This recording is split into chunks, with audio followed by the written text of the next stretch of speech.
I don't think we can afford to fail. I don't think failure should be an option.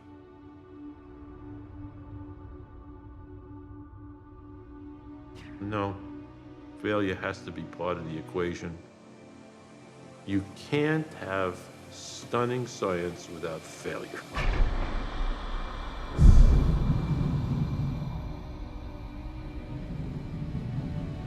I think the people who have success without having failure don't appreciate it nearly as much of it as those of us that have lived through the failures. The laboratory doesn't seem to acknowledge the failed missions, have kind of disappeared. It's interesting when there is a loss, people who suddenly go away, who don't want to be associated with the failure or who don't want to set the record straight.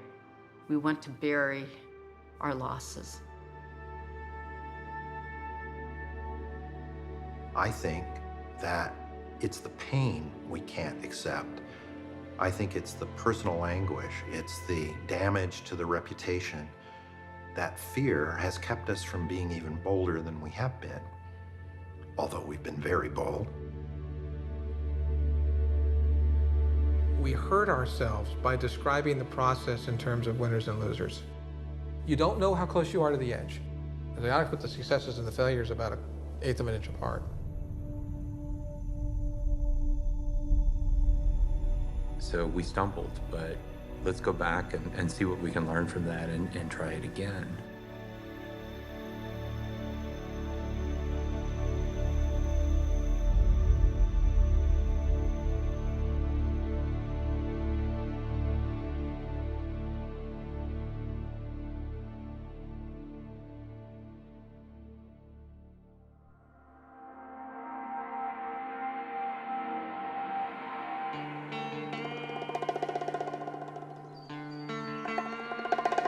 The lab's kind of a neat place to work because it really rewards energetic, smart people. You have people in the lab that have been working here a few years and they talk about, they ask, how do you advance? There's 2 keys to success at the lab, really only 2, credibility and visibility. Sometimes easily gotten, certainly easily lost. Lab's nestled in these hills. It's pretty. It's a big place, a lot of walking. And you get to use these cool badges. In the late 1990s, NASA's Jet Propulsion Laboratory was on the verge of a new era of exploring the solar system and beyond.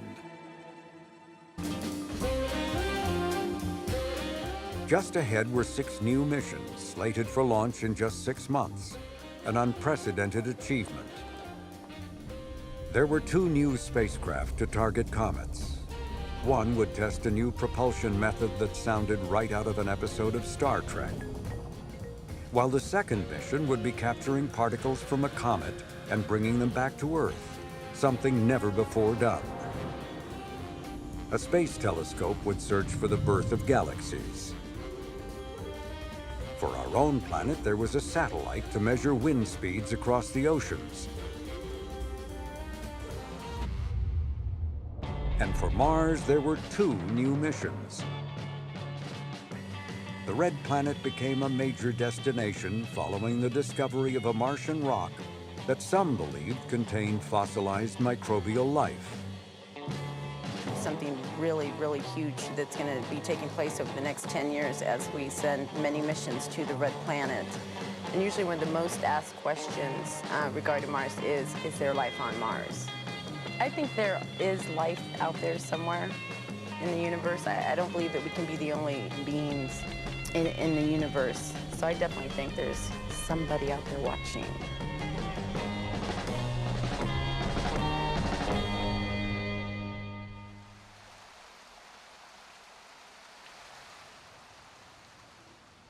These new missions were signs of how far Director Ed Stone had steered JPL in a new direction. one that emphasized smaller, less expensive, but more numerous missions. I had come to believe that we had done the major global exploration missions, and we really needed to move on to a new frontier. And the question is, what was that frontier going to be? The new frontier had a name: faster, better, cheaper. It required embracing aerospace companies as partners and giving work over to them. And agency officials were to be viewed as customers to be satisfied. The new watchword was, make a deal and stick to it. If we're going to continue exploring the solar system, our engineering challenge, our science challenge, is to find ways to do that at lower cost. The changes underway also included staff reductions, even as missions were going out the door to industry that was hungry for work following the end of the Cold War. We agreed to reduce the size of the staff at JPL by 1,000 over a several-year period. Well, when that was announced, it was a bombshell. The laboratory had never voluntarily reduced its staff. I'd like to hear from you on what are you concerned about? What are you worried about? What are you fearing at this time? It was very difficult to explain or justify to the employees who were concerned about their job, and said, look, why are you doing this? You don't have to do this. My budget hasn't been cut. Why me? One of my concerns is that there is It colored everything we tried to do. It was a grinding downsizing, you know. Every year you'd ratchet down a little more, and a little more, and a little more. But back in the back there? What should I be doing? Where should I be going for careers? Things like that. Are we going to build spacecraft, or is that industry? Where to go and what to look for in the future is real confusion. Not sure where to go with it. Yeah, well, you might ask, what does our customer in Washington expect of us, right? And for my level, I have the slightest idea of that. Faster, better, cheaper. Really comes back to the basic point, though, that JPL, the reason there is a JPL, the reason there is a federally funded research and development center for NASA is to do things nobody else can do. And so we have to always keep in mind that is really the reason we're here. And if industry can do it, then in fact it's much less appropriate for us to continue to do it. So we have to find a way to always move forward. But we are certainly not in an era where we can say this is ours and therefore we get to do it. In fact, we're being encouraged very strongly to make sure that where we can, we involve the wider community. And it really is a challenge for us, because that means just at the time we get our arms around something, we're told, that's great, go somewhere else, do something else, do something new.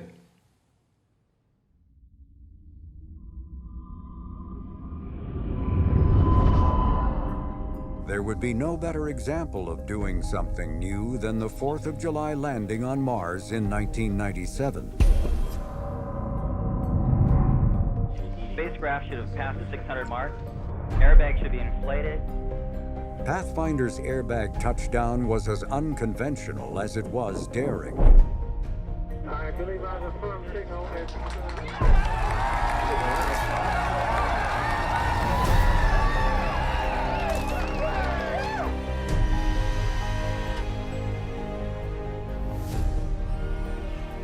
And after bouncing to a halt and unfolding, a tiny rover had trundled off the lander, the first wheels ever to roll on Mars. Well, it's my distinct pleasure to present to you the first rover on the surface of Mars.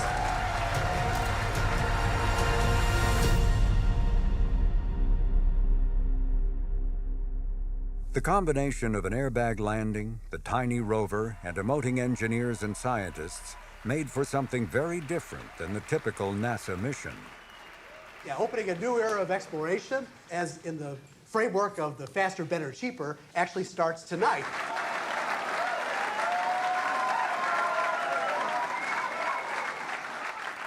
Pathfinder captured the hearts of people everywhere, and the mission quickly became the poster child for faster, better, cheaper's most forceful proponent, NASA Administrator Dan Golden. His ambition was to darken the skies with inexpensive but innovative spacecraft, and should a few of them occasionally fail, that, he had declared, was an acceptable risk. I think all the elements are right here at JPL, and I think if you have confidence in yourselves to go to the cutting edge and not be afraid of failure, just don't be afraid, I think great things will happen. Golden's pronouncements were always forceful, but they could also be contradictory. It was such an exciting mission. It was the first mission in the whole series of Faster, Better, Cheaper. I really wanted that to come through. So I thought it would be okay to tell them don't fail. And I have to admit I did that. But I wanted to see where the breaking point was. Risk-taking was one Golden message. There was a second one: what the consequences would be for not delivering missions on time and on budget. So he would come out and berate us for the old NASA policies and practices. Our record of overrun is beyond belief. Our record of not delivering on our promises is very open. And there's a sense if all we have to do is get it working and launch it, all is forgiven. Hopeless. That will never occur again. And we'll cancel the sick chickens. And we'll prioritize. Darwin is going to reign supreme at NASA of the future. And then he would jump up and down with joy at the liberties we were taking. Remember, question authority. You've got to do it. And if you're afraid, you don't belong here. And if we at headquarters or anyone forces a contract down your throat that's stupid, how do they say it? Just say no? I'm serious about that. You better not take it, then take it, and then when a problem occurs, say, I have an excuse. No excuses are accepted. Don't take shortcuts. And if you got a problem, say it, and if you overrun more than 15%, we cancel it. I want you to be sure you understand the rules. This is how Darwin works. This was very tense. You know, he would come here and he would scream at us, quite literally scream that we were not taking risks, that we were too conservative. And, you walk away from that and you ask, I wonder if he's right. As much as you're defensive, you ask, was he right?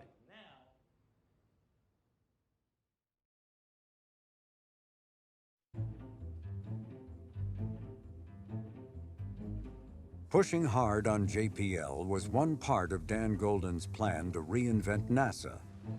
The Mars rock, hinting of life elsewhere, was another. For America's astronauts were seeking a new destination. Any first step would be to explore Mars with robots, and leading that effort at JPL was Donna Shirley, champion of Pathfinder's rover. Something happened, and this is what happened. This is Allen Hills 84001, and it's had a huge impact. Whoops, I don't know why I do that. There's no orientation. And this is what they think might be a life form, except it's a couple orders of magnitude smaller than anything that's been found on the Earth. NASA decided, gee, we better start looking at what all this means for the potential Mars mission. So there was a What NASA wanted was to send a steady stream of spacecraft to Mars. Orbiters, landers, and even missions to bring Martian rocks back to Earth. All to be done cheaply. The Mars exploration program currently has $150 million a year. That's about the size of a major motion picture. So you can pay your $8 and go to a movie, or you can go to Mars, whichever you like. To cope, Shirley reorganized and introduced a radical new way of conducting business. After building a spacecraft, teams would hand over the controls to a single centralized group called Mars Surveyor that would fly all of the Mars missions.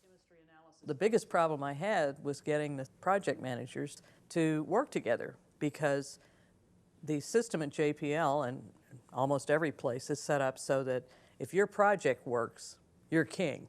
If your project doesn't work, you're a goat. And program? What program? The program also called for using industrial partners more often, a strategy already well underway.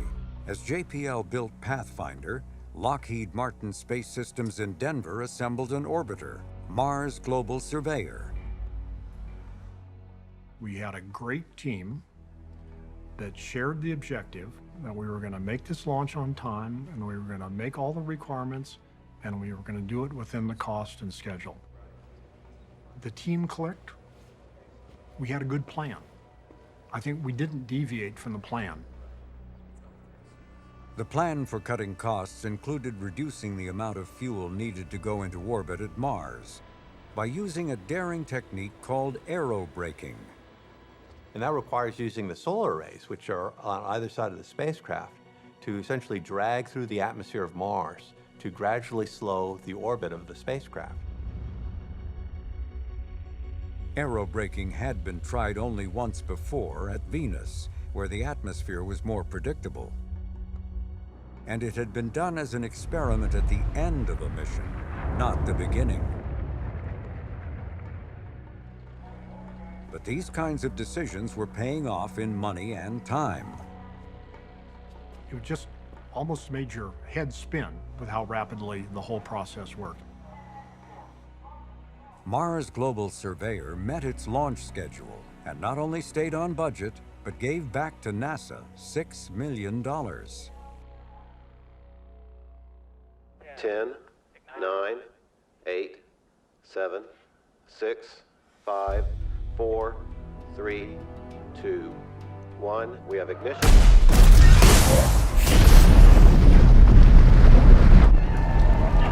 And we have liftoff of NASA's Mars Global Surveyor as America begins its journey back to the Red Planet.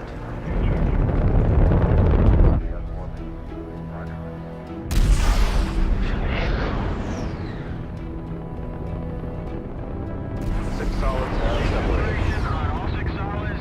Everything is continuing according to the timeline. Main engine and vernier chamber pressures are good.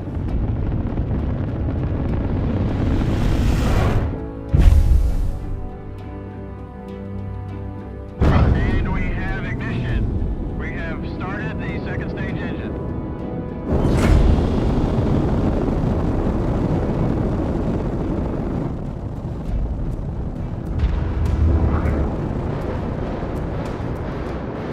We have spin rocket ignition.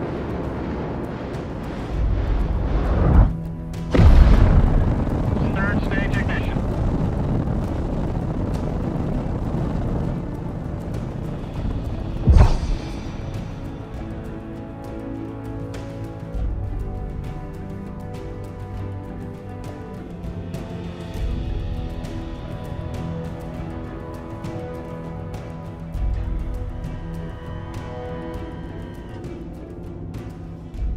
And we have confirmation that we have spacecraft separation.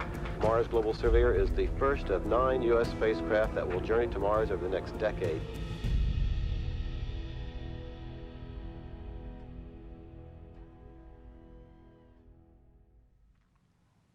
Launch was very good. Spacecraft came off the launch vehicle, and we noticed that one of the solar arrays didn't fold out into its normal position. Good afternoon and welcome to the Mars Global Surveyor post-launch press conference. About that minor problem with one of the solar array panels, what is the worst case scenario? What happens if it doesn't get extended further? What are you going to try to do to fix it? If you get to Mars with it like this, do you lose anything? Do you lose power? What's the ramifications? The fact that we had a crippled solar array wing at the very beginning of the mission, which was absolutely essential to being able to do the aerobraking, really upped the stakes on figuring out what had gone wrong with the solar array deployment and trying to find a way to get it fixed. Telemetry suggested the array had not latched into place. For the entire cruise, the wing would slightly sway back and forth. But tests on the ground pointed to a potential fix. Once at Mars, it was possible that the pressure of aerobraking would provide the added push the panel needed to lock into place.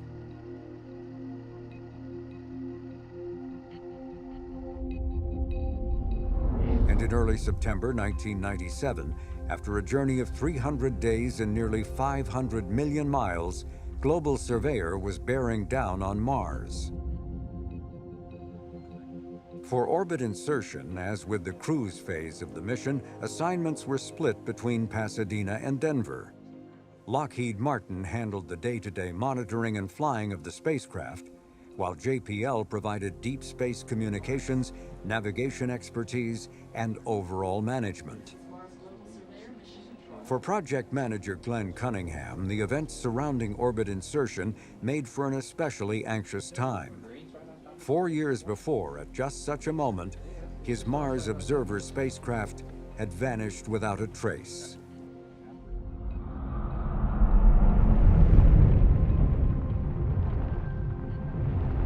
All stations of Mars Op in GSA. This time we should be one-way light time from the burn starts.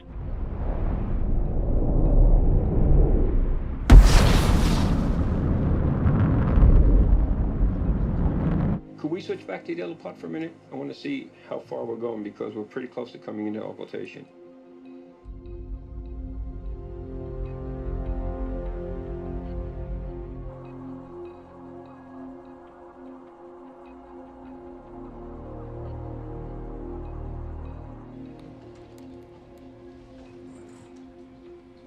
FOM, this is navigation on Mars Ops. Navigation, go ahead. Going into the occultation, we are taking a close look at a Doppler residual, so we have a Doppler residual of a minus 50 hertz.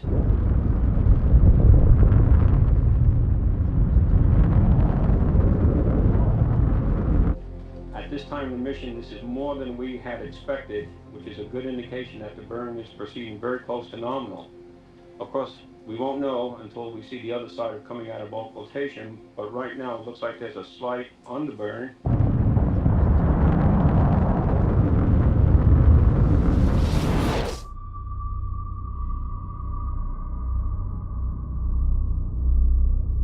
We were watching the telemetry, and we had this computer visualization going along. So as the telemetry hit the ground, people were calling out, main engine on, main engine firing.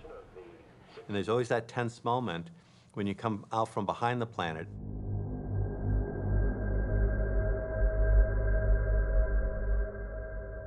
We have a signal in the SSI.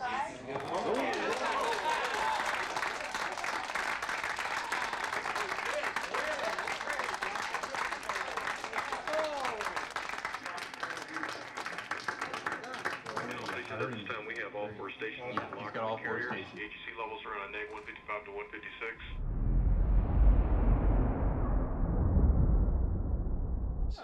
Celebratory peanuts there. All right. Okay, Glenn, MOI peanuts? MOI peanuts, okay. Good person, MOI. Thank you. So we're dead on the money on that one. All other attitude control telemetry looks pretty good. I'll go through them quickly. The control of the spacecraft right now, pause errors and body rates look good. So looks like we had an excellent burn. Go ahead, FOM. Glenn, we've got a healthy spacecraft in Mars orbit, and we're go for aerobraking. Roger, I copy that. Couldn't be better.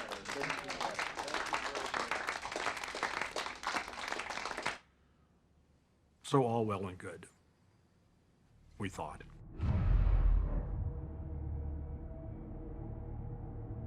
We did a couple of drag passes, and we noticed that the panel moved a little bit. And one day, the panel moved really significantly, and we got really worried. One of the engineers said, as far as the aerodynamics are concerned, on the last pass, it went past the point where it should have latched into place. We said, that's not physically possible unless the panel is actually broken. And he said, that's what the aerodynamics are showing. And I said, I need a new aerodynamicist.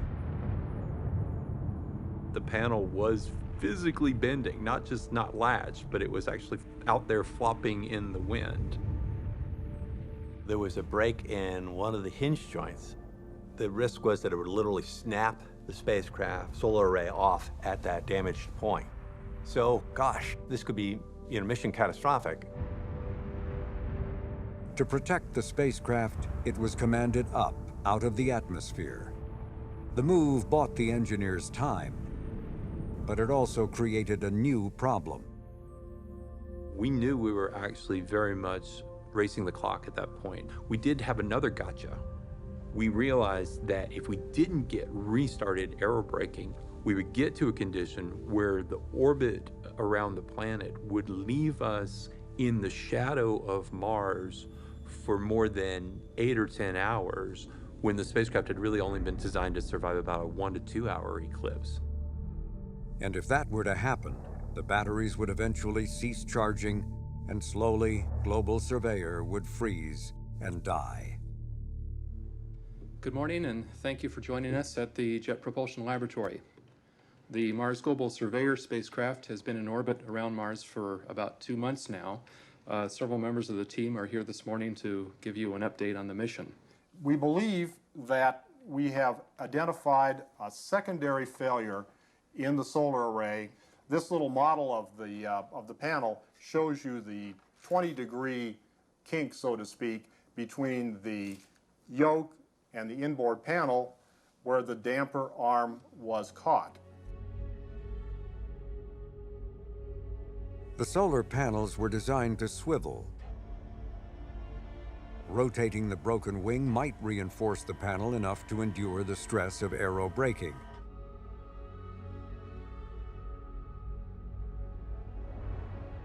But all of the delays had made shambles of the orbit plots that had been painstakingly calculated based on the need of science instruments to see the Martian surface in daylight. To do the science it was designed to do needed to not only get from the big orbit, initial capture orbit, down to the science orbit, but it needed to do it in a certain amount of time so the lighting conditions were appropriate for all the science instruments that we had on board. If the lighting wasn't right, a lot of the science instruments were not going to work. An entirely new sunlit orbit plan had to be created on the fly. Then, slowly, the spacecraft was dropped back into the Martian atmosphere. The crippled solar panel held.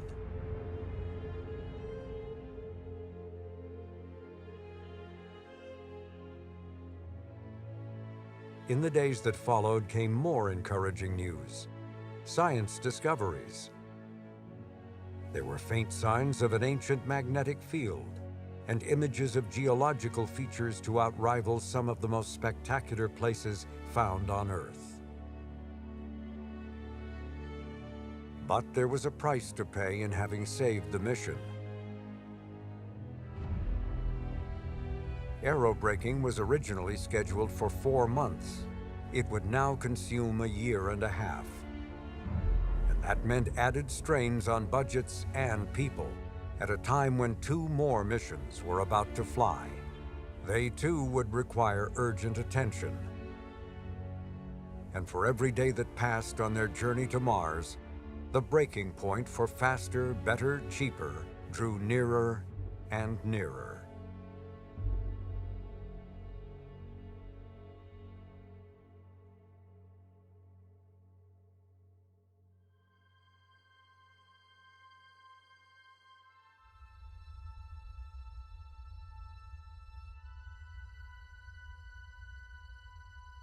There are many reasons for the grip Mars has on the human imagination.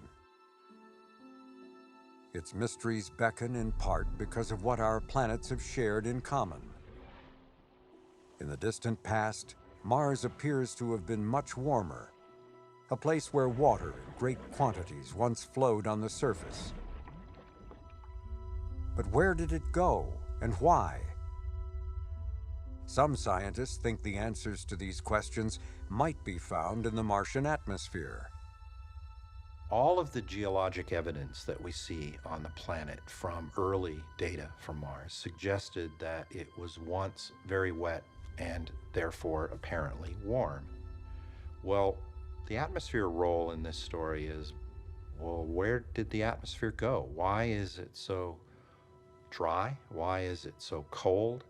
How did the climate originally start out as wet and warm? We couldn't explain that early on. And we couldn't understand why the atmosphere changed so radically. How had the evolution of the planet got it to where it is today? Dan McLeese devoted his science career trying to answer these questions. He worked for more than a decade for the chance to fly a science instrument on the Mars Observer mission, the spacecraft that was lost just before reaching Mars in 1993. I knew my career and those of all of my science colleagues, some of whom I had hired to begin work at JPL on that experiment, that we were all now looking at a very uncertain future. It was going to be every man for himself trying to get your investigation flown. And now the question was, who was going to be in the lifeboat when it pushed off from the wreck? McLeese had to wait 5 more years before his lifeboat arrived. Mars Climate Orbiter was billed as the first interplanetary weather satellite. McLeese's science instrument, built to detect water vapor and carbon dioxide, was the main payload. It was heavy, required substantial power, and was highly sensitive to heat radiating from the spacecraft. All of these factors had to be reckoned with by engineers designing the spacecraft. The result bore no resemblance to Mars Global Surveyor. Climate Orbiter's shape was asymmetrical, having only a single solar panel that was to be flown mostly off to one side. It was only one of 2 missions that were to be launched in 1998, the reason why they are sometimes jointly referred to as Mars 98. Mars Polar Lander was a throwback to the 1970s Viking missions that used rockets to reach the Martian surface. The budgets for the 2 Viking missions had been more than $1 billion. And even more astonishing from a budget perspective was that JPL and industrial partner Lockheed Martin had signed up to build and fly these 2 spacecraft for the price of Mars Global Surveyor. It's commonly believed that this 2 for the cost of 1 idea originated at NASA. But the agency's then Associate Administrator of Space Science, Wes Huntress, calls that folklore. The original proposal, he says, came from Lockheed Martin.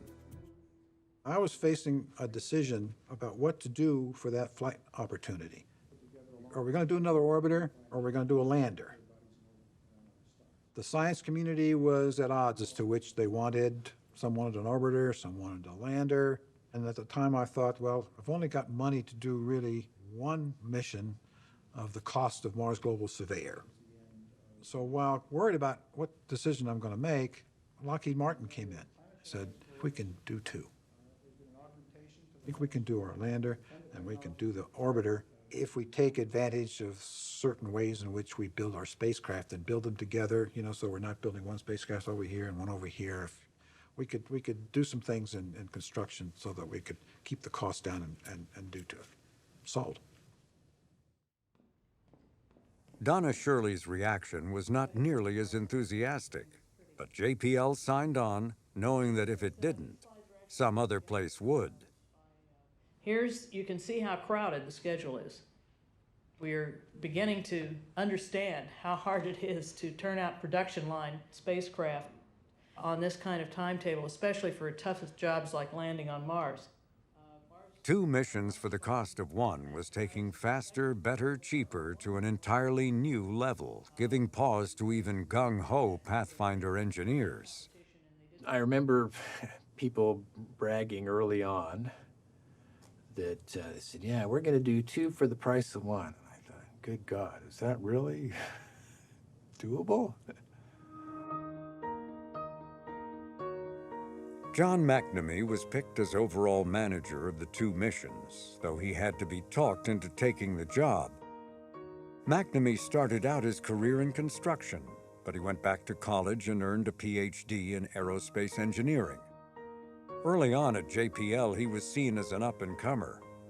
He had been in charge of mission design for Pathfinder and was known for his no-nonsense style and being a tough negotiator.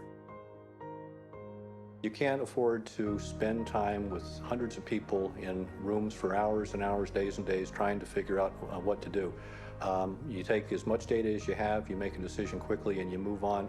And you only revisit a decision if, the preponderance of the evidence says you really screwed up.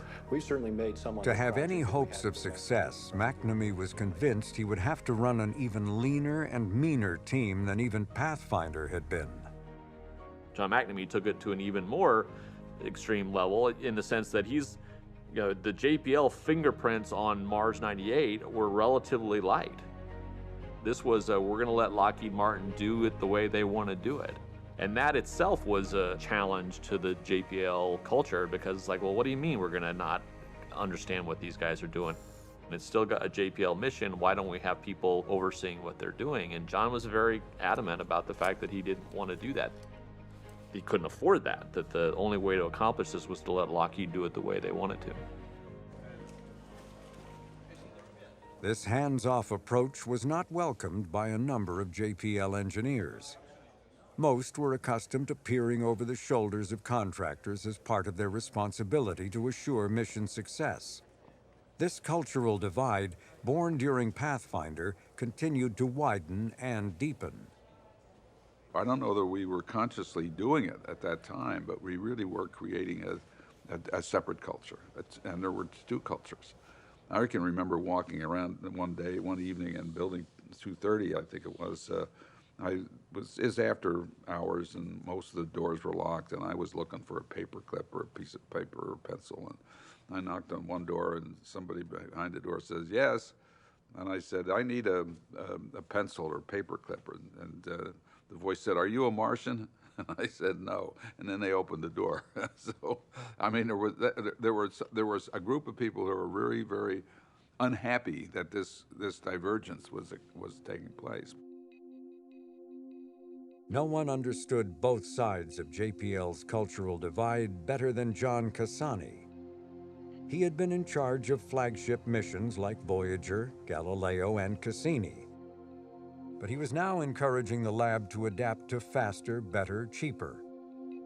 He was also serving on review boards to monitor the progress of the Mars 98 missions. Cassani saw serious engineering challenges, to be sure, but no showstoppers. I honestly can't say that I was terribly concerned about the mission. What I didn't have a perspective of during that period of time is just how thin we were in terms of people working on the project. Most of the work was being done at Lockheed Martin.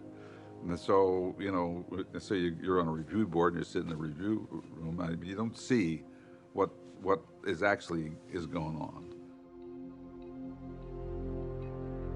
As for make a deal and stick with it, that concept was not proving to be a two-way street as NASA began adding on unanticipated and, from the project's perspective, unwanted cargo.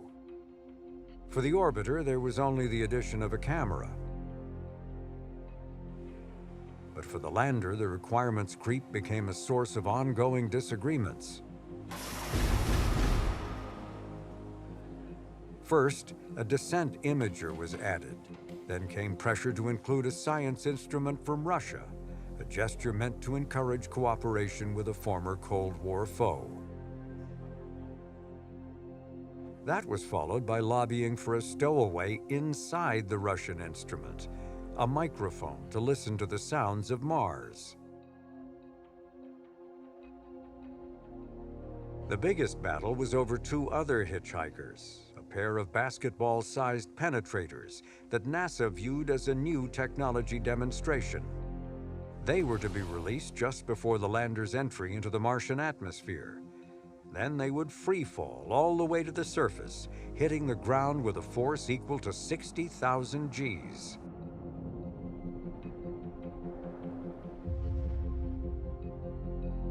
If still in one piece, the probes would search for traces of water ice and serve as precursors to one day scattering other miniature monitors all across Mars. This experiment, named Deep Space 2, was also assigned to JPL. Chosen to lead the effort was Sarah Gavitt. There are a lot of challenges in designing a system that will survive a crash landing. We started off very early on the mission with a very aggressive test program. To truly have tested it, we probably would have needed 1,000 probes that you fired in under a variety of environmental conditions. We didn't have the luxury of doing that. And so we did have to take some shortcuts in the testing area. Deep Space Two's breakneck schedule demanded making decisions about risks that no ordinary mission would contemplate. And when this experiment was elevated to project status, expectations for success were raised too.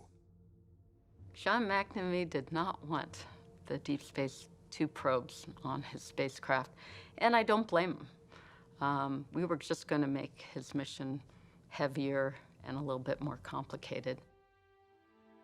McNamee was unable to keep Deep Space 2 or most of the other add-on payloads off the lander. And a year from launch, he saw an even greater threat looming.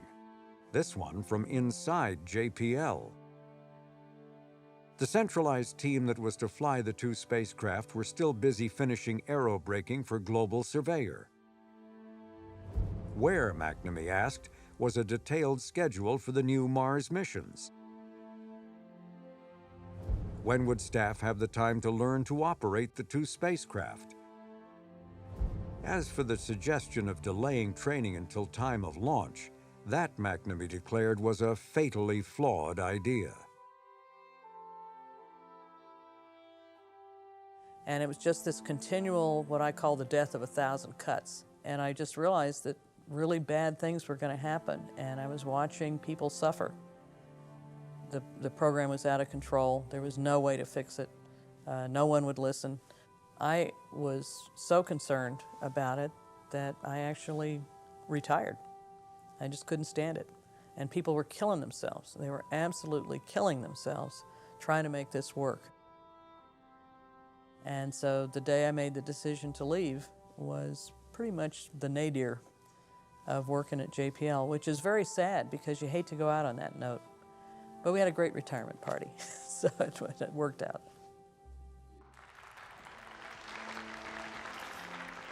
Besides official proclamations of a job well done, Shirley's retirement party featured humorous skits in keeping with the JPL tradition of its day. Then, as part of letting go, Shirley began passing away items from her office. Yeah, we can do that. Is Dan McLeese around? Okay, Dan. Now, Dan asked me for this, and nobody wants to own Mars more than Dan. Shirley's final gift was a not-so-subtle dig at those she believed still were not heeding her warnings. It's a copy of the book that's only published on the internet. It's called Managing Creativity, and I modified the title to Managing Creativity, a Practical Guide to Inventing, Developing, and Producing Innovative Products, or A Prophet is Without Honor in Her Own Country.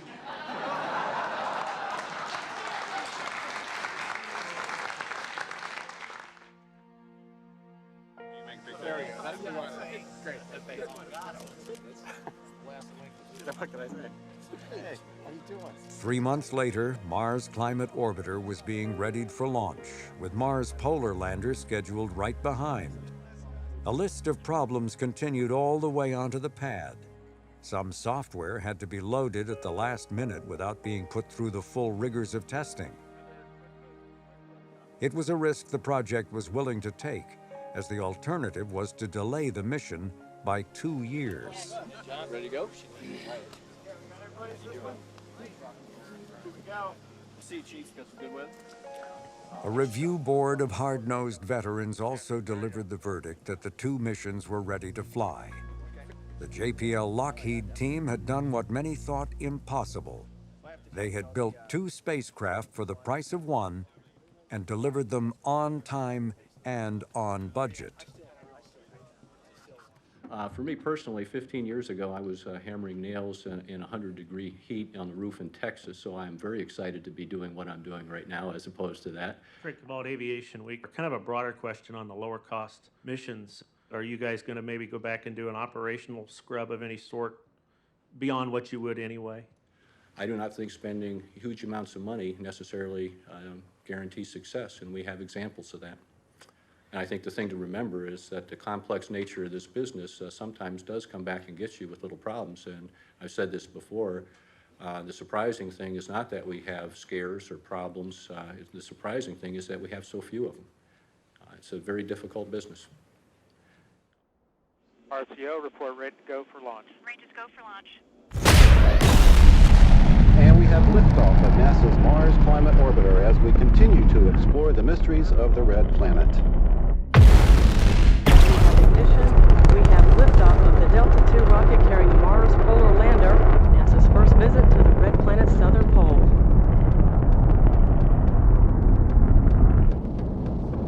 View from the second stage of the Boeing Delta II vehicle. There's the rain cloud we're flying through. Yeah. Oh, is that beautiful? Pass through Mach 1 coming up on max Q.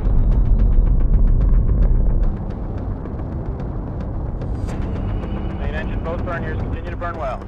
We expect to see these boosters burn out and jettison. And we have jettison of the solids. Again, a beautiful view from the second stage of the Delta vehicle. And we have main engine cut off. Main engine has cut off. The progress of launch, everything continues to go right on schedule. No issues or concerns are being addressed at this time.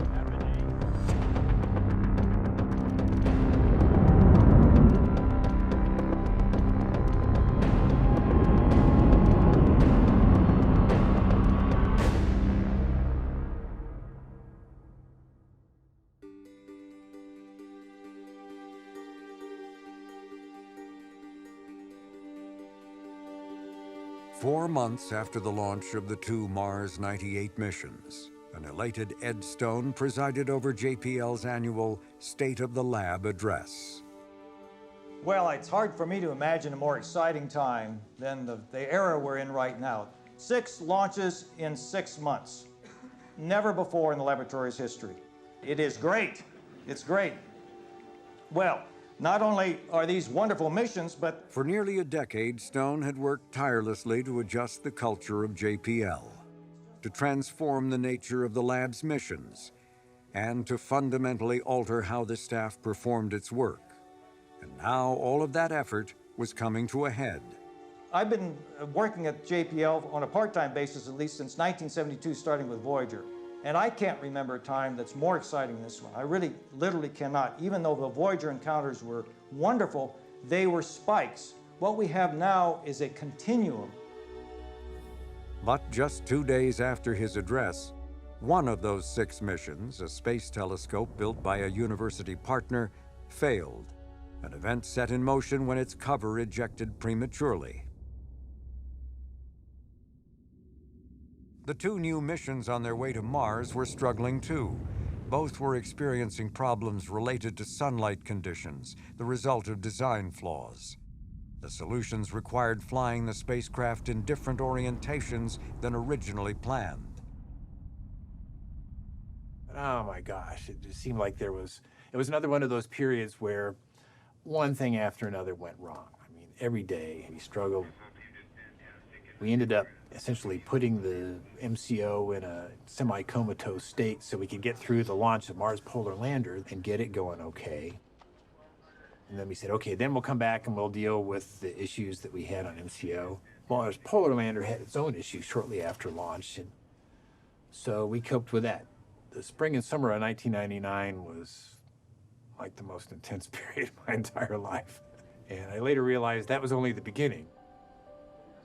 The journey to a planet is usually considered the quiet time of a mission, but that was not the case for Mars Climate Orbiter due to its shape. With the solar panels swung to one side, radiation pressure from the sun was causing the spacecraft to slightly rotate. It's actually feeling the solar wind, the solar radiation pressure, and that's kind of blowing it off course, a little bit like a sailboat off to the side. And you have to know that, but of course there's no good way to know that. You have to guess what the reflectivity is of the foil and how much area is shadowed, exactly what's going on there. To correct for unwanted motion, small gyroscopes called reaction wheels were spun up. But eventually they began spinning too fast. Then yet another force in the form of thrusters were used to desaturate or de-spin the reaction wheels. And you have to know, how long did it fire its thrusters and how much force was applied. And a mistake in any of those means you could be kilometers off course, because those things build up over hours, days, weeks, and months on the way to Mars. And you can actually get quite far off course if you don't know exactly what's happening.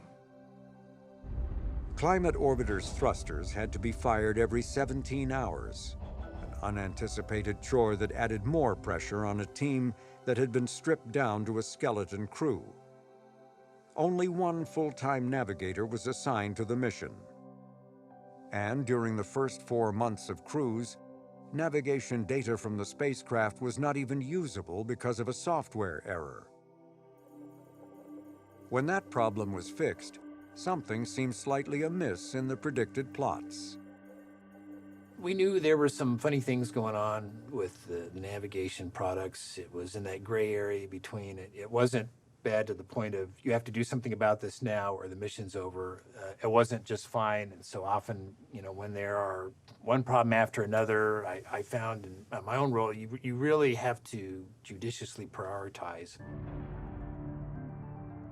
The navigator and his supervisor expressed their puzzlement in phone calls, emails, and even face-to-face meetings. But a formal report was never submitted, and the source of the small discrepancies was never tracked down.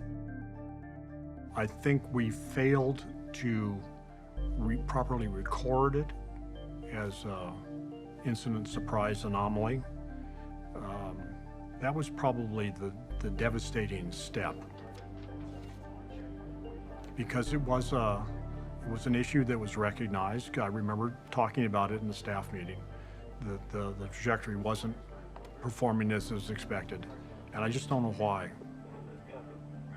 we never entered it into the system the right way. Over time, these navigation worries came to be viewed as something of a theoretical irritant. For while the course plotting of a spacecraft can rightly be called rocket science, it is surprisingly not an exact science. And of course, there's no GPS out there. There's really no way to know where you are except tracking with the big Deep Space Network antennas. But that's only in the line between you and me. So it's only one component of the 3 dimensions that the spacecraft is in. And so by measuring only one component, you sort of have to unfold through understanding orbital mechanics and understanding what the spacecraft is doing, exactly where it is. And it turns out that's a pretty complicated process. So in a sense, you're trying to figure out where this thing is in this cloud out here, and all you can do is know, well, it's right here. But it could be right here and going this fast, or it could be right here and going this fast. You don't know the this way, right? The this way you only can do by building up over time. Well, it was here, and then we think it was here, and you begin to eventually converge in on it. But that takes months. The thing that helps you is that it's not just randomly moving. It's in orbit around the sun, and so it has to be moving in a predictable way, except for the times in which something else is pushing on it. And the something else that's pushing on it are these little thrusters that are on the spacecraft. And those are things which are difficult to predict. 2 months before arrival at Mars rose another problem. During a trajectory course maneuver, the spacecraft's solar panels seemed to have jammed. A problem that, if not fixed, would doom the mission. So it was, all hands on deck. We got to fix this problem now, or it's over. That was going on at the same time. The problem that eventually killed us was manifesting itself. The solar panel snag was solved, but the solution took the better part of a month, leaving undone other scheduled work. By now, the navigators were deeply worried as predictions still weren't converging.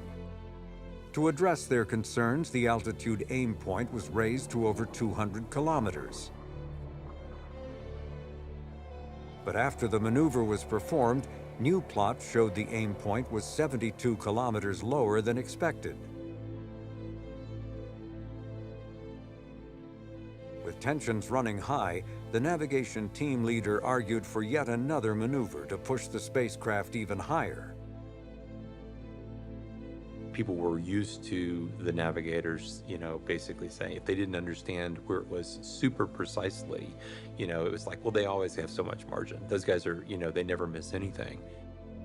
And when they were trying to communicate, no, really, we really don't understand where this trajectory is going.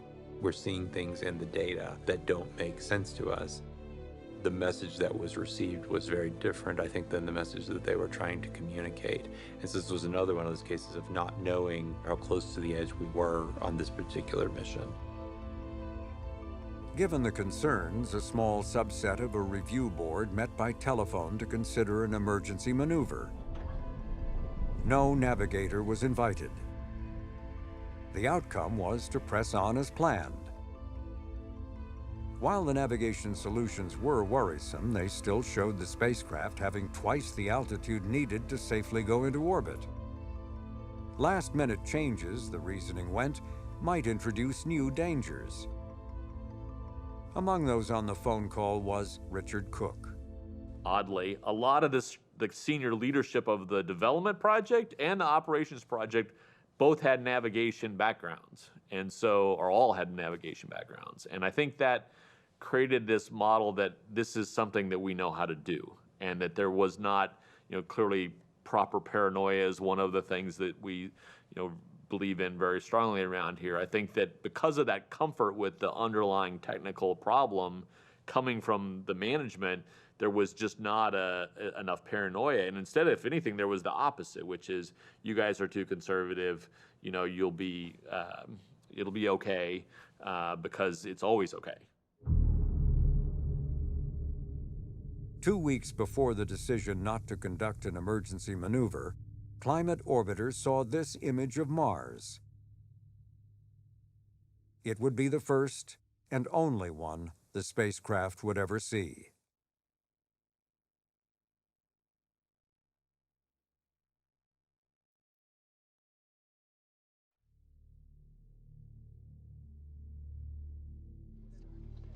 Good morning. This is Mars Climate Orbiter Mission Control of the Jet Propulsion Laboratory in Pasadena, California.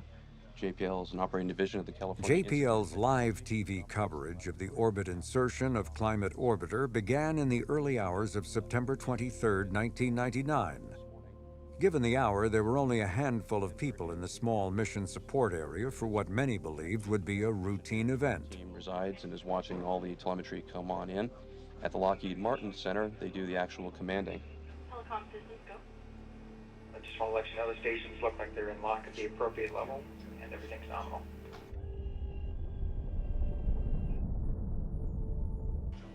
In charge of the JPL crew was Flight Operations Manager Sam Thurmond. John McNamee was there too. He was now working on a different mission, but he had continued to be in close touch and his opinion still mattered. Looking on from just outside the room was Glenn Cunningham. He had recently retired, but found it hard to stay away. Moving into Cunningham's role with responsibility for flight operations for all of the Mars missions was Richard Cook. All systems continuing to report nominal as we head into MOI. The altitude was still, in the days up to arrival, was still hanging around the 150, 160 kilometer range. And so everyone was like, yeah, it's gonna be lower than we want, but still okay. There was one last update of the altitude, and that was at about probably midnight or 1 o'clock, where the data all the way up to that point was used to calculate a new idea of what the altitude was. And it dropped to 110 kilometers, which was frightening. But I think, we still felt like that was above the survival limit of the spacecraft.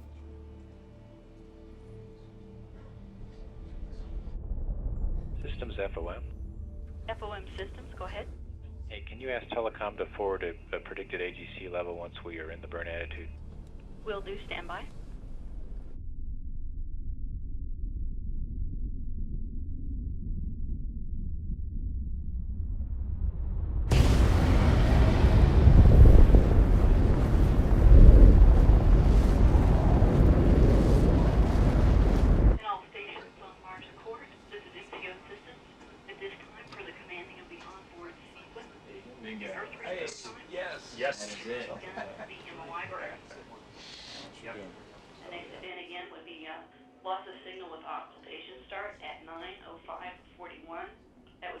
You could relate almost exactly the time at which we lost lock on the signal as the spacecraft went behind Mars and what altitude the closest approach was going to be.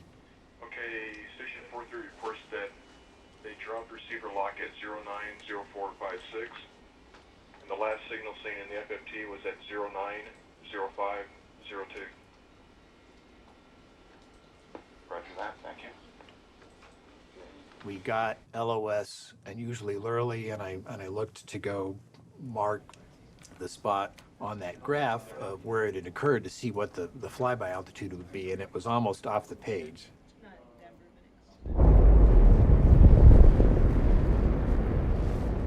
So at that point, I remember thinking, uh-oh, we really got a problem here.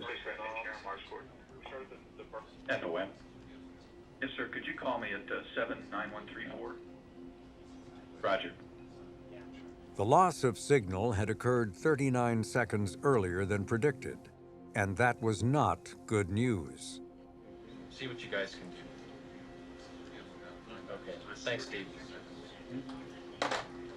So then we had about, I think it was about 20 minutes we had to wait out the burn itself and then, look to reacquire. Attitude, this is systems. Systems attitude. Red update is complete. Copy, thank you. Joining us is Dr. Dan McLeese. This is a big deal for you here. You've got one of the 2 science instruments on board the spacecraft. Yeah, this is very exciting. Yeah, that's right. I was on a microphone and I was going through the sequence of events, looking at the clock, looking at the timeline, and listening to what the operations people were saying was happening on the spacecraft. We're standing by for exit of occultation, scheduled to be at 9:26:56. Well, we don't even know what a typical Martian year is like from the perspective of weather.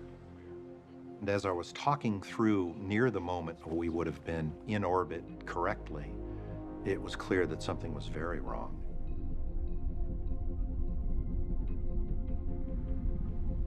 I didn't know what to say on live TV, so I just walked away from the microphone. I walked into the room where the telemetry was coming down from the spacecraft, and people were saying, it looks like we're going in close.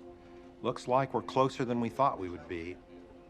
And I'm saying, there's an atmosphere. This is not the moon. We are not going to make it.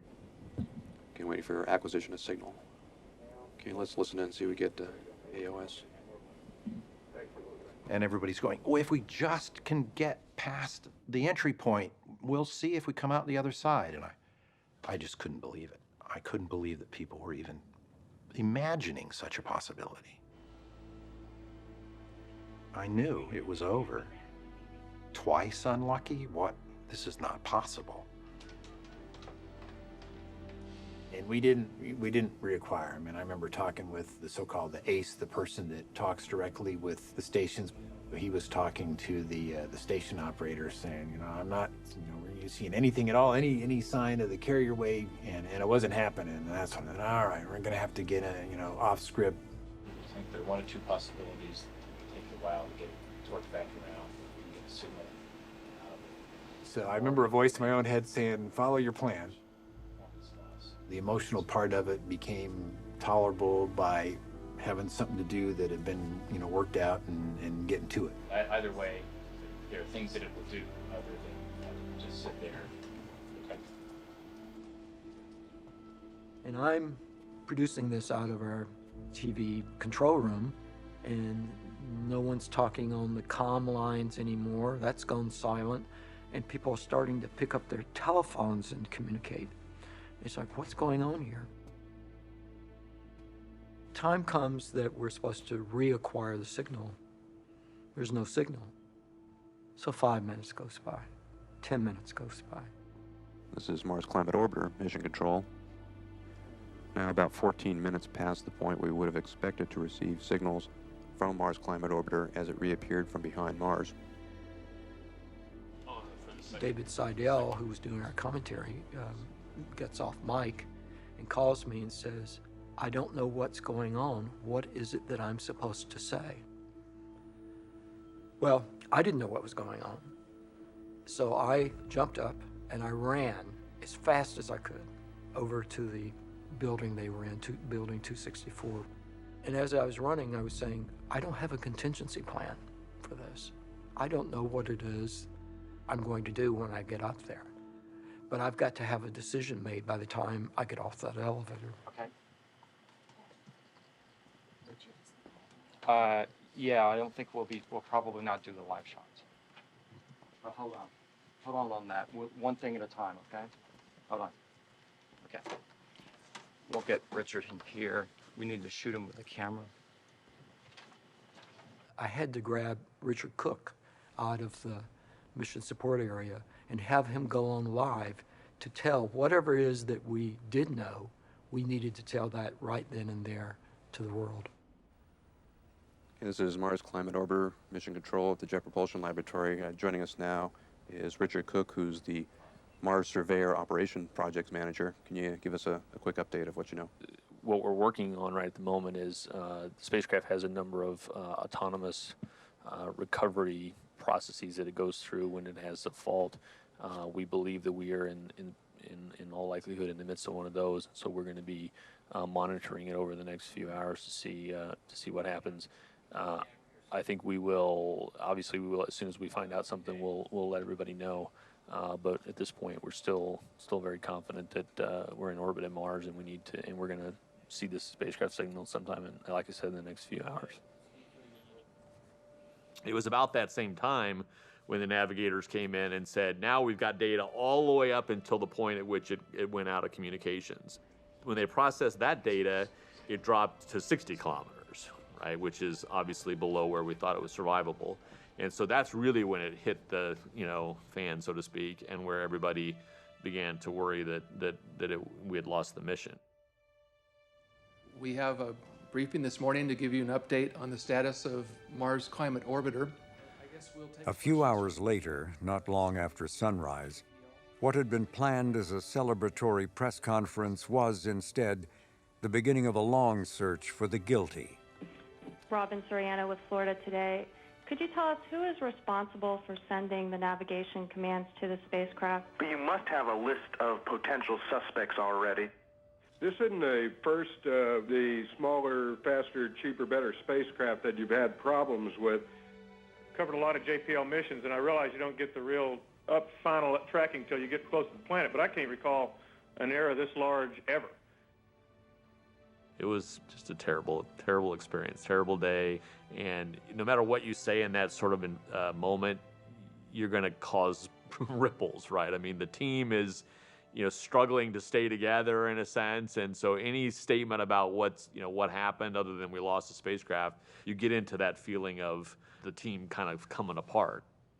And it was just turned into this incredibly divisive thing, which is unfortunate, obviously.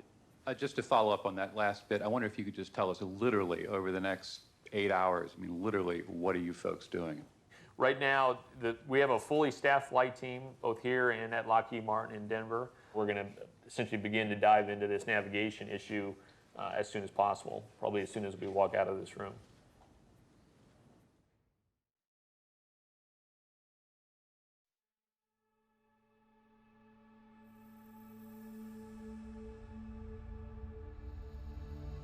One month before the loss of Mars Climate Orbiter, a JPL-built spacecraft called Cassini had skimmed closely past the Earth with pinpoint accuracy, bound for Saturn.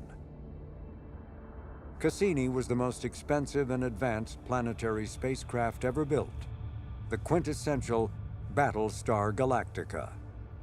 I hate that word, Battlestar Galactica, but I understand where it came from. Tom Gavin was a veteran JPL engineer who considered Cassini as one of his and the lab's proudest achievements. In the months preceding the loss of Climate Orbiter, he had been asked to look under the hood of some of the other faster, better, cheaper missions. What he saw, he didn't like. Well, near as I could tell was that all the rule books had been thrown out, that there were no rules. The rules were, there are no rules. I think there's a lot in faster, better, cheaper, but it isn't being undisciplined. You know, it's okay to take risks, but understand what risk you're taking. Okay, if you don't understand what risk you're taking, then you're uncontrolled. I mean, the MCO thing should have never happened. There was no excuse. I figured this was an easy event. And about 3 o'clock in the morning, I got a phone call. You better come in. And I walked in and I ran into Cunningham and McNamee. And McNamee, I remember McNamee said, we just took a perfectly operating spacecraft and ran it into Mars. And I was shocked. How did this happen? We know how to do this. The cause of the navigation error had to be found, and quickly. Gavin was given that job. He assembled a group of experts that included the former head of JPL's navigation section, Frank Jordan. I never dreamed that we were going to lose an orbit to a navigation problem. It totally decimated me. And Gavin said, well, you're the guy that's got to find out what happened. That was on a Thursday morning. By Sunday night, Jordan believed he had found the answer when he compared 2 columns of numbers. The first column from Lockheed Martin showed the amount of force exerted by the spacecraft's thrusters. The second column was JPL's navigation solutions from those numbers. And I looked at these 2 rows of numbers, and it hit me. You're all off by about the same ratio. And I thought, there's something systematic. Why should that be? And so I computed the ratio, and it was that the number at JPL was 4.5 times larger. I said, oh my God. The 4.5 number was precisely the ratio difference between the force of thrust as measured by English and metric units. For the entire journey, the navigators had assumed the numbers supplied to them by Lockheed Martin had been in metric units, as had been specified. Unknown to them, each time the thrusters were fired, the effect had been to push the spacecraft downward 4.5 times more than their calculations. The cumulative effect doomed the spacecraft.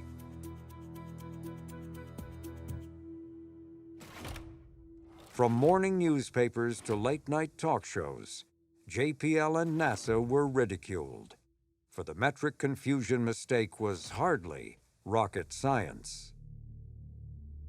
There's a little bit of human nature here because, a little bit of looking at other people's misfortunes and thinking, well, there, but for the grace of God go I, and look at those smart guys, even they're dummies. When it's laid bare and it comes out to something as simple as one team using the metric system, one team using the English system, and not knowing that there's a human foible component to it that everybody gets, because we've all made mistakes like that. This is just one of those epic mistakes. It was a difficult time because, of course, everyone looks at kind of the final cause of what happened, and that was, the unit's error in this thrusting for the angular momentum desaturations. But of course, that's the tip of a big iceberg. Mike Watkins had been named supervisor of all of the JPL navigators only a few months before the loss of Climate Orbiter. He too was swept into the media storm that broke over the measurement mistake. The harder thing to talk about is, what led to the design, what led to the lack of communication, what led to the lack of staffing that didn't uncover that problem and work that problem to a solution. And I think the disappointing part was, of course, you couldn't tell that story. You can't tell that story in the Tonight Show monologue. I personally see the Climate Orbiter failure as a failure of communication, a failure to communicate how the flight system design with the more frequent desaturations would affect navigation, a failure of the navigation team to have enough people to communicate with their peers. So, hey, we see something funny, what do you think about that? And also a communication failure between our operations team and the nav team. And I think that lack of deep communication is really the thing we learn to fix in future missions. Good afternoon and welcome to NASA headquarters. The subject of today's briefing is the first report of the board investigating the failure of NASA's Mars Climate Orbiter mission and actions underway at NASA in response. Let me say right at the start that we clearly made a serious error. Mars Climate Orbiter was on the wrong trajectory, and our checks and balances did not reveal that error. And suddenly that NASA euphoria that had been building all that time from Pathfinder to that moment evaporated. Our report seems to list poor training, poor communication, cockiness, and a whole bunch of other not good things. So I know no one person is responsible, but is there someone who should take the blame, who should be reassigned or fired? There was blood in the water, okay? It was a feeding frenzy. The underlying tension associated with all of this, somebody described it to me as near panic at Jet Propulsion Laboratory over this whole scenario. These were people who really knew the space business, really understood what faster, better, cheaper meant, had deep sources that were saying, this is not good, pick two, faster, better, cheaper, pick two. And we knew it. We knew it was dead in the water. None of us want another mistake to go unchecked and unfound. One of the most difficult challenges I had as director was the press conference following the failures. And because such press conferences tends to be focused on fixing the blame. And of course, JPL was ultimately responsible for the mission. So in that sense, the blame was fixed on us. But on the way back to the laboratory from that press conference, I realized the most important thing was to fix the problem rather than fixing the blame, so that in fact we could create a program moving forward. And so on the way home, we worked on a speech which was in fact focused on the way ahead rather than on fixing the blame. Without a question, yesterday was the hardest day I've experienced in all my years at JPL. It was hard because of an old truth. The higher the expectation, the greater the impact of failure. The future will depend on what we collectively learn from the loss of Mars Climate Orbiter. Can we learn from our failures as well as our successes? When we fail, do we learn to fix blame on individuals, or do we learn to accept failure as a team? Do we learn that the pain we experience in losing a mission is so great that we avoid difficult challenges? Or do we learn to accept the challenges knowing that either great satisfaction or occasional disappointment awaits? My choices are to embrace the tremendous future that can be ours. But just as our past successes did not come easily, neither will the future. In the future, success will be defined not only by what we do, but how we do it. And how we do it starts today.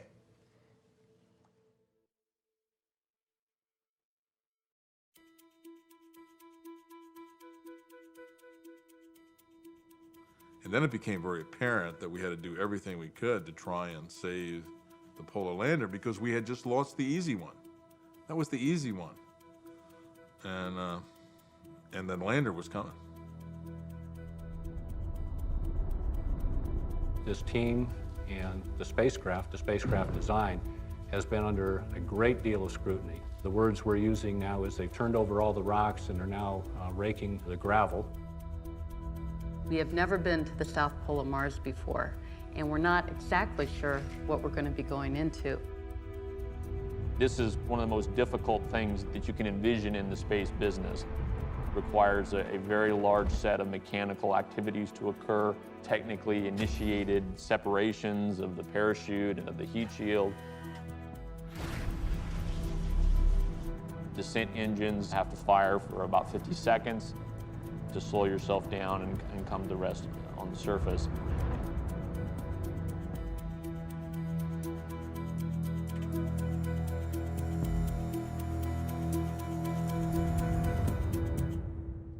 After the cause for the loss of Climate Orbiter was found, Tom Gavin and NASA led an all-out search for flaws that might doom the polar lander.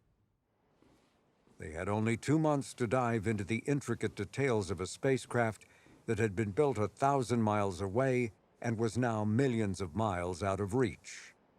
This frantic scrutiny uncovered a handful of potential problems that were addressed. There was one issue that had no solution. As a cost-saving measure during the entry, descent, and landing sequence, there would be no communications from the lander. If the mission was lost, there would be no way of knowing what had happened and little or nothing to learn for future missions. This was another faster, better, cheaper departure from standard practices, a point that the mission clearly made during reviews at NASA and JPL. Once you begin EDL, there's no RF link. That's the way it is. Nothing can be done with that. The laboratory did not understand what was going on in that project.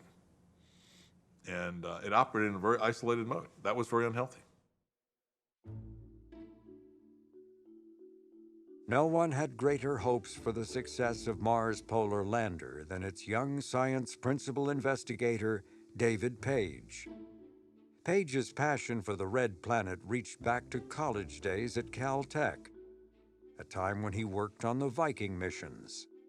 In those days, Viking was old news. The data were acquired during the 70s, and I remember used to, walk down the hallways and, one sort of gruff professor would say, "Oh, Dave, you're never going to get anywhere working on Mars. It's just a bunch of old stuff, and, just don't do that. That's completely boring."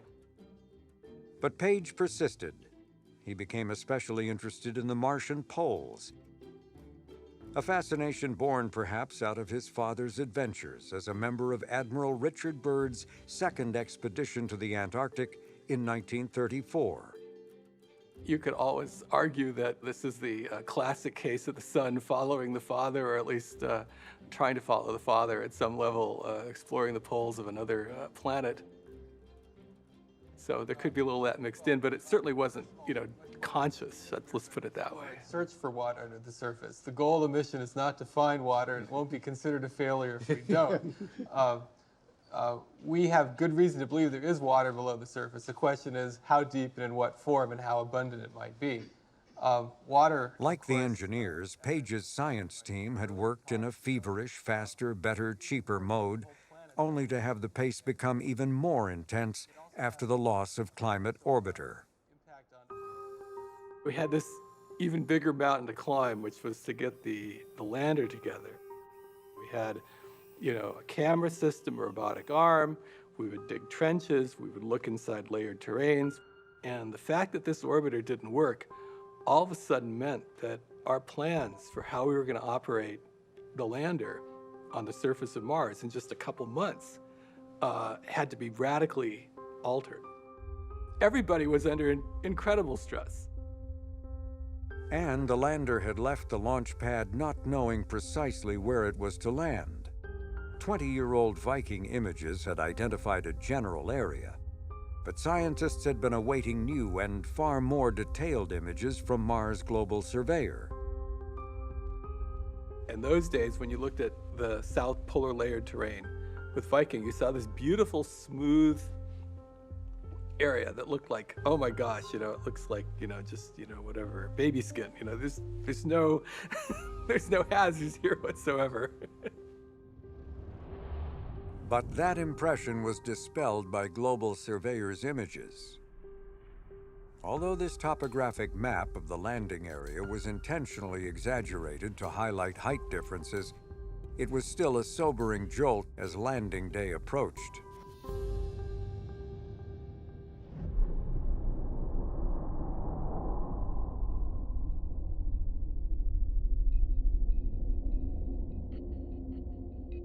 We are an hour and a quarter away from arriving on the surface of Mars with 3 spacecraft. The soft landing Mars Polar Lander and 2 experimental hard landing microbullets. Fall protection reports, all states are nominal. We have a good spacecraft. We are ready for entry. Spacecraft engineer, FOM on Mars Ops. Yes, I'd like to report that the pyrotechnic device has been fired to pressurize the propulsion system in preparation for retreat. Copy.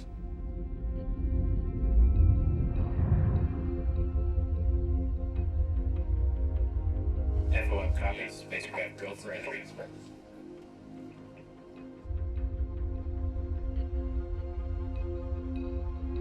You've been sitting in the room here for the last hour or so. What's your view from the inside? Cautious confidence. We think we've done everything we can do. It's out of the engineers' hands at this point in time, and every indication is that the spacecraft is performing exactly as intended. Everything's nice and warm and ready to start the entry, descent, and landing sequence here in just a few short minutes.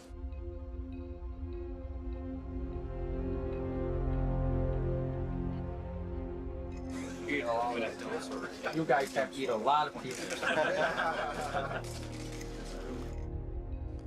Spacecraft engineer, attitude can confirm initialization of the absolute slew with the target entry attitude. Copy that, attitude. Prepared for slew. FOM copies. Autopilot initialized for slew. This is a Doppler plot. What we're seeing as the line curves downwards is the increase in the velocity of the spacecraft as it approaches Mars. The closer it gets to Mars, the more significant the gravitational pull on the spacecraft and the greater its speed. We're going to lose this information shortly as the spacecraft turns away from Earth. In all stations MPLA on Mars Ops, we have all stations 14, 63, and 15, all CLOS. Very latest. FOM, spacecraft engineer. CFOM. Happy landing, Sam. Copy that, lad. 30 minutes or so to go here. This is a view of the landing site. The red ellipse is the target area. And in the center of that ellipse is where we're headed today. They showed me a picture of this sort of large depression. And it reminded me of Climate Orbiter again, that somehow the lander had sort of drifted off course a little bit compared to where we wanted to land it, and that it was not going to hit this cliff, but it seemed like it was awfully close to this cliff feature here. And I said, oh God, how did this happen? And, somebody said some sort of techno mumbo jumbo about, trajectories and solutions and all this kind of stuff. And I said, okay, whatever. But I think that was the real interesting moment for me, because it really hit home sort of how remote Mars is from the Earth. You're just completely on your own. Like the concept of like true exploration really hit home, that we were really, really out there. This time, the lander should be commanding separation from the back shell with the guidance system initiating a pitch-up maneuver. Power descent is only about 40 seconds in duration.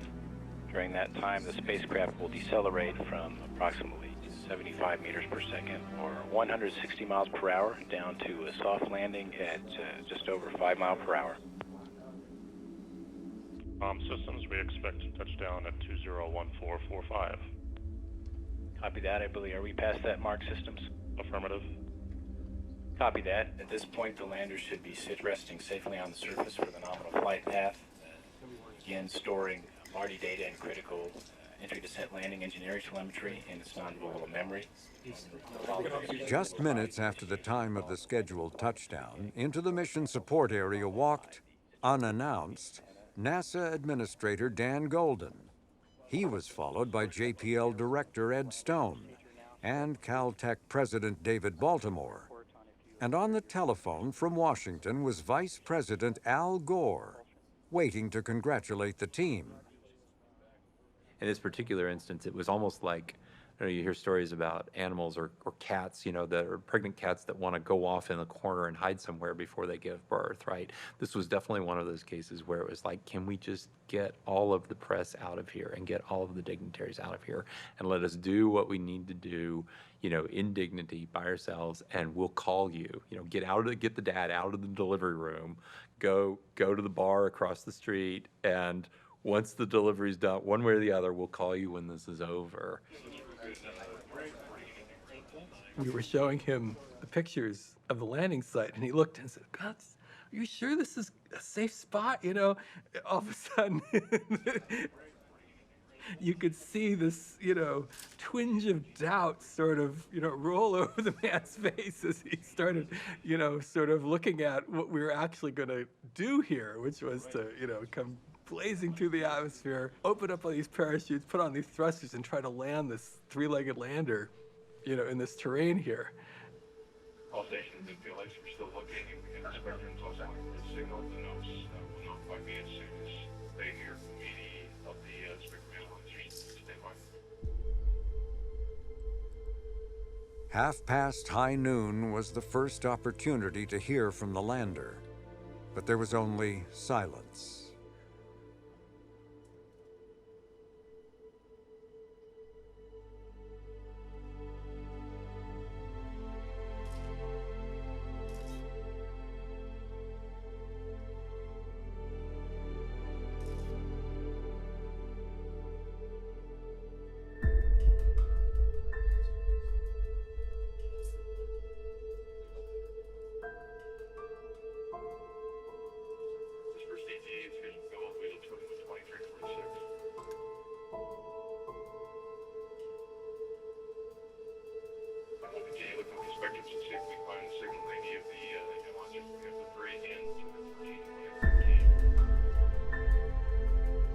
Imagine standing next to Dan Golden, and Dan Golden's assistant's got the telephone tied into Gore to report the success, and that's bad news, bad day.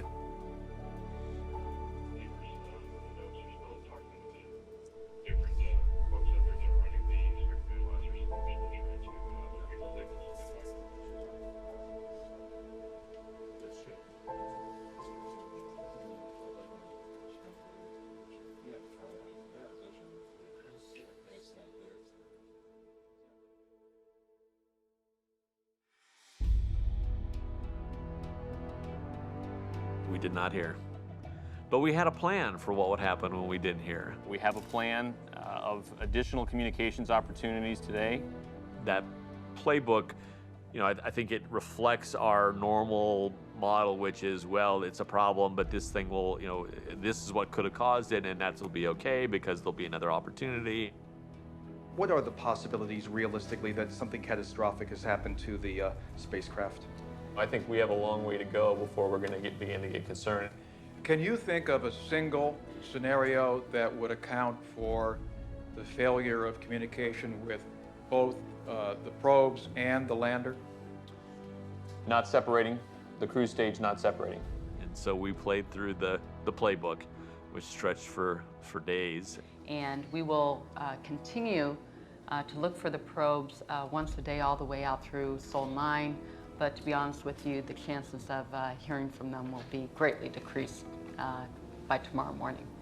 It was a very bad time period for those of us who had given so much and invested so much in a mission. You get very attached to these spacecraft. And when you lose one, it's like losing a best friend, and it's very difficult. How confident are you that the probe is intact on the surface? I think that that's the big question. And it begs the question again whether we're trying to do these too fast and too cheap. And that is something that we hear quite often from people around here. What do you say?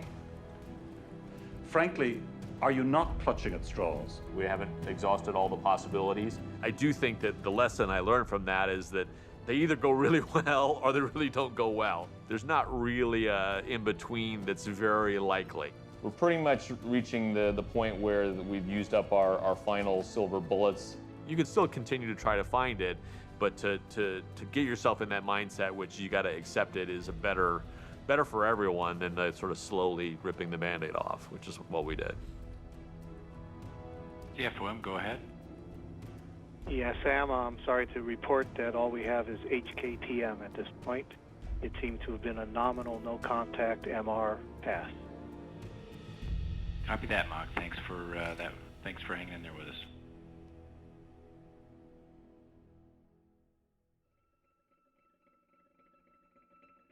The loss of Mars' polar lander was first believed to have been caused by a premature shutdown of the descent engines.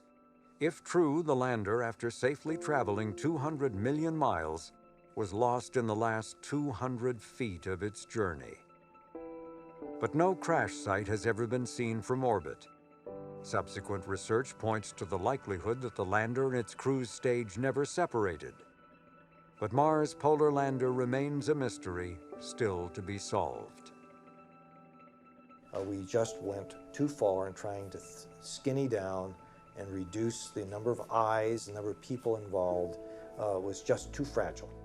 It almost worked. In fact, it probably could have worked, but that is not the right answer. The right answer is to find the right balance of checks and balances and safety net so that, in fact, you don't expose teams to these sorts of situations, which are really devastating for the teams. The eyes of the world are always upon us when we go to the Red Planet. When we succeed, 1 week after the failed landing, Ed Stone once again addressed the lab. While acknowledging another painful loss, his message was really about the future. The last week has been very difficult, and the attention is far from over. But scrutiny and criticism can be good things. At times, we will be uncomfortable with some of what is said about us. But at the end of the day, we will learn from what has happened, and JPL will be a better place for all of it.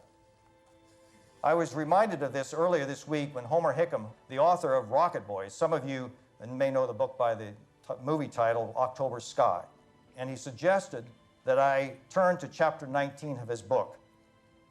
A lot has happened to you, probably more than I know, but I'm telling you, if you stop working on your rockets now, you will regret it the rest of your life. You've got to put all your hurt and anger aside so that you can do your job. Your job, Sonny, is to build your rockets. You've got to give it everything you've got. You all are Homer Hickams. A lot has happened to you, probably more than I know. But if you stop working on your rockets, on your projects, you too will regret it the rest of your life. You have to put all your hurt, your anger aside so you can do your job, because your job is to build the rocket. Your rocket is going to open the doors to space exploration in the 21st century. Thank you.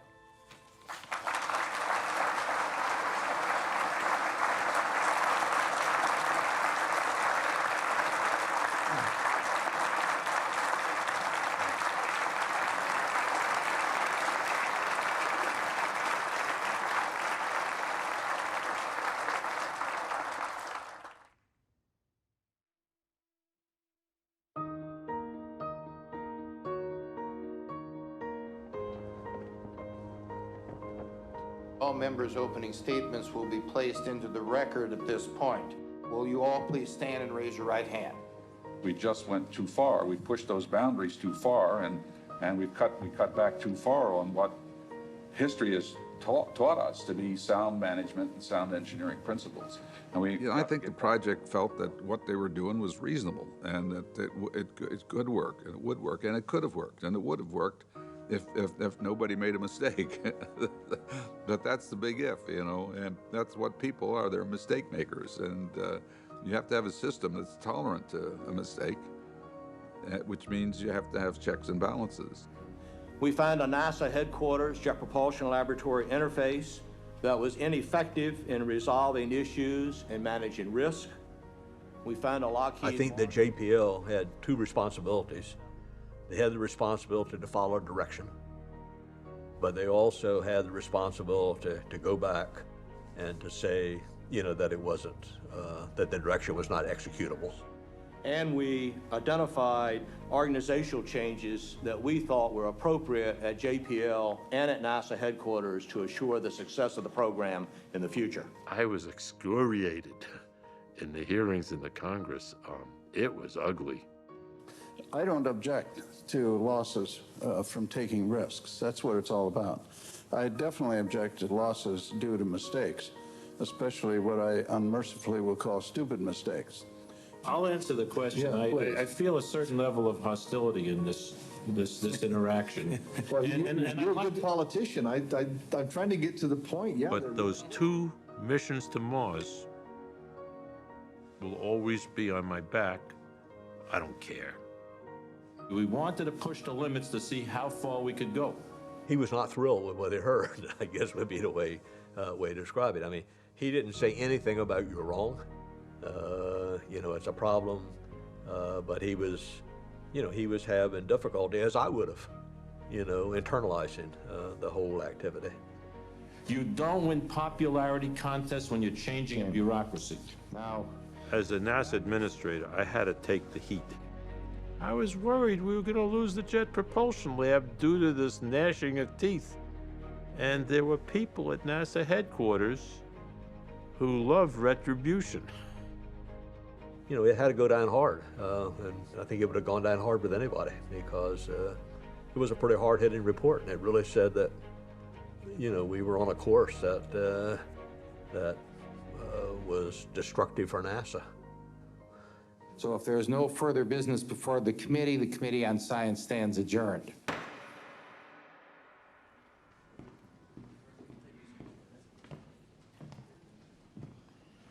I pushed too hard. And in doing so, stretched the system too thin. It wasn't intentional, it wasn't malicious. I believed in the vision, but it may have made some failure inevitable. I have no qualms about pushing them, albeit they should have pushed back a little bit, but it's okay. I wanted to demonstrate to the world that we could do things much better than anyone else, and you delivered. What we did is we reduced the price of the mission from in excess of billions to a few $100 million. We knew we could have errors, and it occurred. So what? So what? I salute the team's conviction and courage, and make no mistake, they need not apologize to anyone. They did not fail alone. As the head of NASA, I accept the responsibility. You can't have stunning science without failure. And I have no regrets about that mission. Zero, none.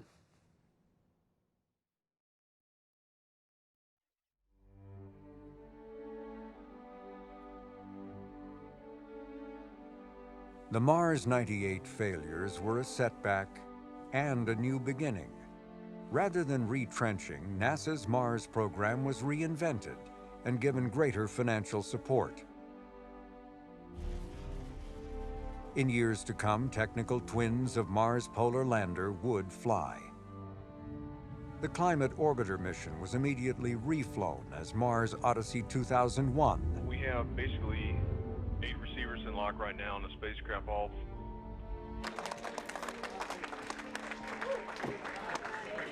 Dan McLeese's science instrument on his 3rd attempt finally made it safely to the Red Planet. Getting Mars Odyssey underway was a fitting capstone for Ed Stone's tenure as JPL director. And before departing, he signed on to a bold plan to send an entirely new kind of rover to Mars. Dan Golden liked the idea so much that he ordered up 2 of them. It was one of his last major decisions. As 2001 was also Golden's final year at NASA, the era of faster, better, cheaper came to an end. But there would also be far fewer Battlestar Galacticas. And while one era was ending, another was beginning. For JPL and its new director, Charles Elachi, the arrival of the 21st century would be the opening of a renaissance of space exploration. And several of those involved in Mars 98 would join the ranks of the laboratory's upper management.